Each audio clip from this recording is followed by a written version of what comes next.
I'm Cora Constantinescu. I'm a pediatrician and an infectious disease specialist, and I work at the Alberta Children's Hospital.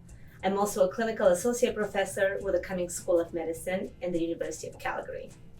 As part of the Pediatric Infectious Disease Division, we've actually done quite a lot of patient-facing projects and clinical programs. So we've had the clinical vaccine hesitancy clinic. That's where we see vaccine hesitant patients and support them through the immunizing decision. But we always wonder, how can we do it better? And are there some areas that we can expand into? And that's how the Vaccine Confidence Toolkit came to be in the last 2 years. And what's really exciting about it is that this is a project that we worked with Faculty of Nursing on, but also with pharmacists. So we had this really amazing multidisciplinary team that put together your typical type of resources from a vaccine confidence and education perspective. But also, we thought, can we use some more novel methods of education? And that's how we use gamification. But if you go on Pediatrics, you can actually try the virtual simulation games. We developed all these materials for a multidisciplinary audience. So we have people who are healthcare providers who may be in medicine, but also in nursing or pharmacy. And we actually have the content written by learners as well as staff practicing pharmacists, nurses, and physicians.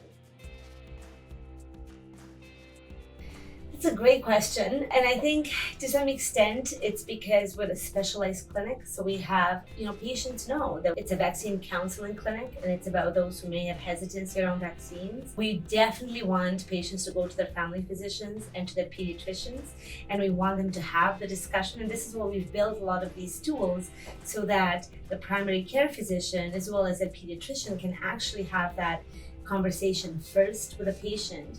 But then if they feel they get stuck, or if they feel that they want to have somebody else have the discussion with their patient, they can refer the patient to us. So that's usually how it works. It's not a self-referral clinic. And usually I find that patients like that because they feel that they're coming into a specialized clinic.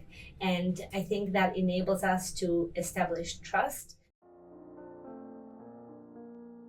Yeah, so when patients come in, we provide counseling to them. So patients may have concerns about vaccine ingredients or safety of the vaccine, or whether they need to be immunized or want an alternative schedule. So we actually set aside a good hour, and we have a particular way of doing it that we think is quite effective.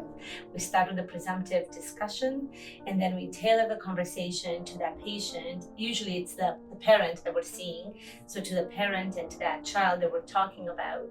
And then we partner with public health, and then we send a actual vaccine administration request and referral into public health. It ends up being a very emotional conversation a lot of the time. So we first spend a lot of time building trust and some kind of common ground with the patient, because we know that unless they can trust us, then the information is just not going to be one that they will apply to their child, and I don't think it's going to change their behavior. So common questions are concerns around vaccine safety, confidence in vaccine development. Often patients have very specific questions around vaccines, such as, HPV vaccine may impact the relapse of an autoimmune disease, for example. So we have some specific questions, but in general, it's questions around vaccine ingredients and safety and confidence in the vaccine. Sometimes we get some administration questions, so patients may have a lot of needle fear or phobia that we can help address. I think we've been really fortunate in our department and in our division to have people, especially the division members, and I think it's made us as a group really strong in supporting our patients and our colleagues, because we have this expertise that comes together, but also willingness to work together. At the same time, we've been incredibly privileged to have an infectious disease clinic and actually engaged and trained infectious disease nurses who support our clinic, as well as pharmacists and staff at the front desk who are pretty well versed in immunization and infectious disease concerns that patients have. So all that coming together is a great strength of our division here. And I think of the Children's Hospital